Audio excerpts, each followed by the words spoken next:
How's it going, guys? My name is Zach with the Movie Castle, and today we're going to be talking about a found footage classic, and that is Wreck from 2007, directed by Jaume Balaguero and Paco Plaza. The movie stars Manuela Velasco, Ferran, and Jorge-Yamam Serrano. And this was the movie that would get remade in the States as Quarantine.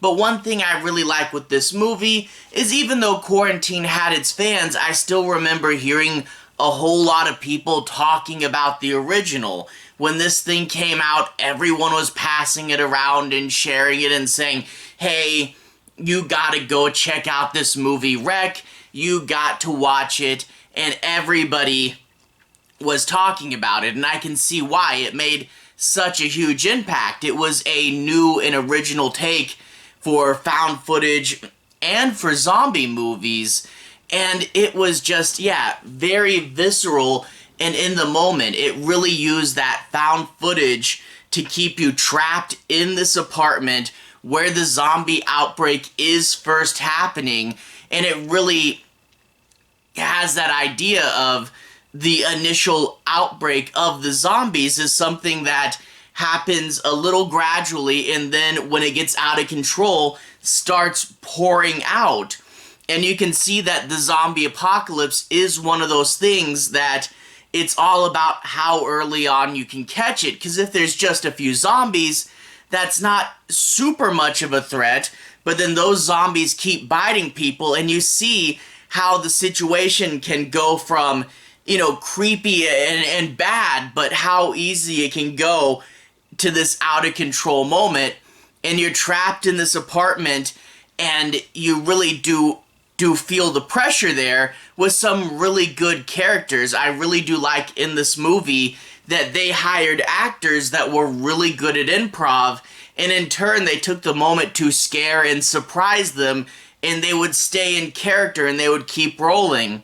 There's one really, really good jump scare in this movie that I really do love that it'll say on IMDb Trivia, they didn't tell the actors they were going to do. So when it happened and it freaked everyone out, good initial reactions. And I really do love that. They were able to keep rolling. It was pretty cool. So a lot to like here.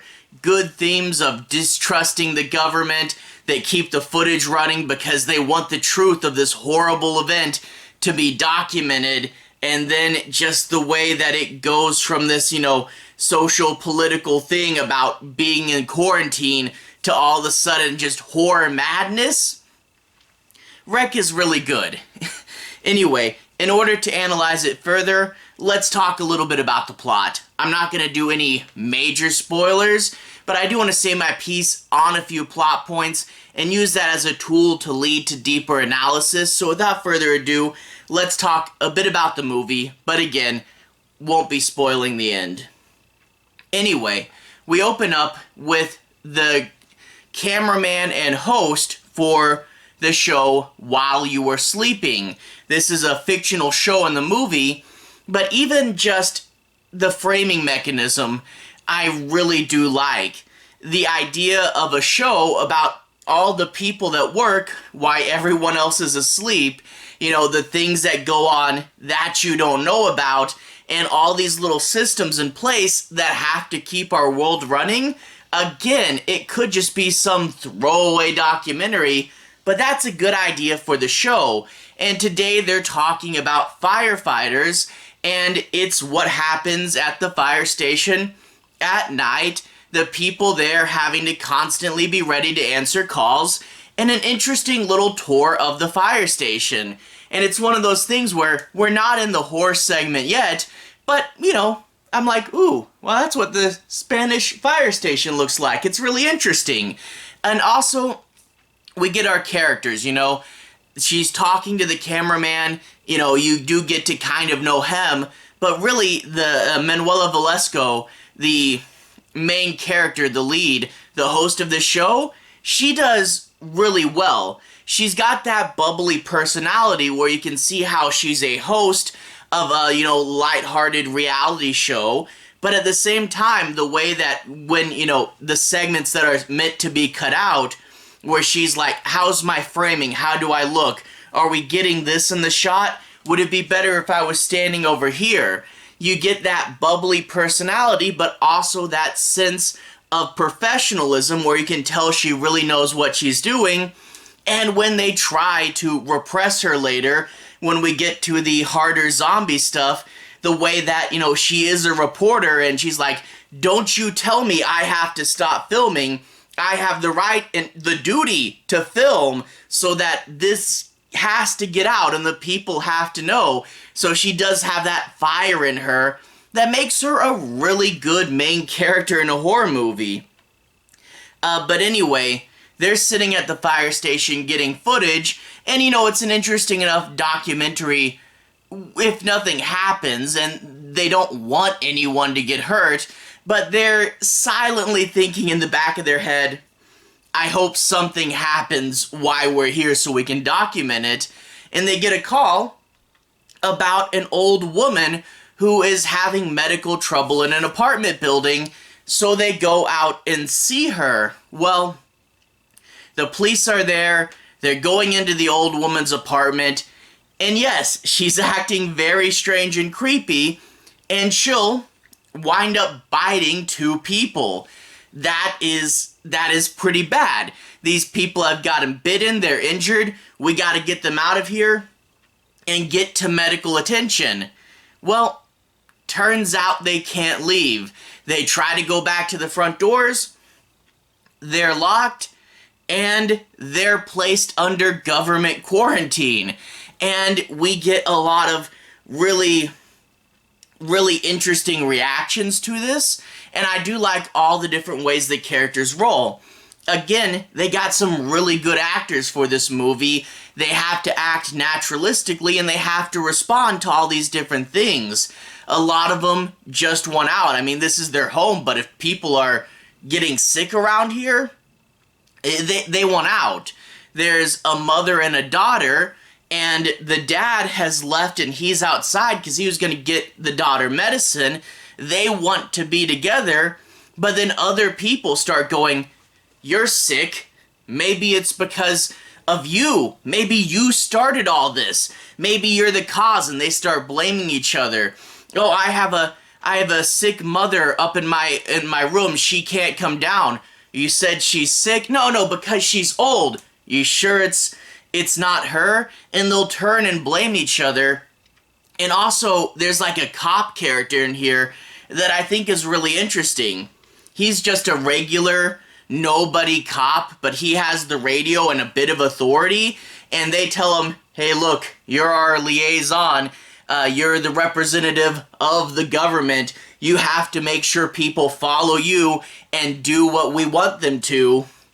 And so he gets a little bit of a power trip, even though he's not really normally someone with any authority. And he's like, I represent the government in this situation now.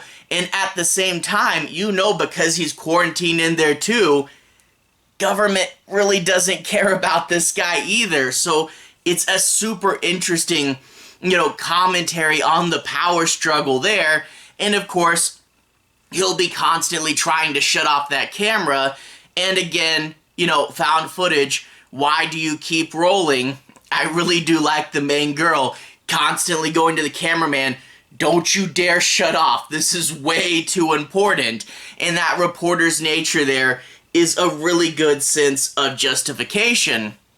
But also, I like the scale in this movie, you know? It starts off, just a couple people have been bit. They don't know what's going on, they don't know it's zombies, and they're more concerned with the quarantine, and they talk and they blame each other. But then eventually you'll get, wasn't there a dead body there? Did that move? And so sick, they're acting strange, and you can tell just little pieces that this is going to get bigger until eventually it does all start to spill out. And then you know what? You're in Zombie Haunted House Simulator. You're in the camera's point of view. In there, super realistically, this is where those great actors and the great set. You know, it's this big apartment building they were able to run around and destroy, and it's even got a little textile workshop in the back. It's a really cool place to run around and be trapped in with zombies. And zombies is one of those things we all think about what we would do in a zombie apocalypse. So a movie like found footage that legitimately does its best to try to put us in there, that's one reason why Rec did so well. It's just so entertaining, so intense, and yeah, the idea of, you know, a haunted house experience that, you know, really does feel real. I can see why this is considered one of the best. So a good social political opening, talking about government distrust and what we do when faced with stress and how do we react to extreme circumstances, building and building and building to zombie apocalypse action. And overall, it's really great. Now this movie, it would get 3 sequels. You would have Rec 2, which is more action heavy, and we get to see kind of the other side of the curtain. Then we have Rec 3 and 4, which I hear aren't actually found footage. I've only seen up to part 2, but I definitely plan on watching the whole of the series. I've got all the DVDs, and I really can't wait to see how the whole franchise ends, because Rec 4 is the end of it. And then there were 2 American remakes, Quarantine and Quarantine 2 Terminal, and Quarantine actually has Dexter's sister in it. So that's pretty cool, and I'll be checking those out as well. I hope to get to the rest of this series pretty soon, because as I said, Rec is fun, and I want to watch them all and put them up for review. Anyway, have a good day. I'll see you guys again very, very soon. Relevant playlist on the bottom should be my found footage playlist. I've talked about a few other big found footage movies like VHS and Houses October Built, and I'm working on building out this playlist with some cool stuff. Anyway, have a good day. I'll see you guys again very, very soon. Found footage playlist on the bottom.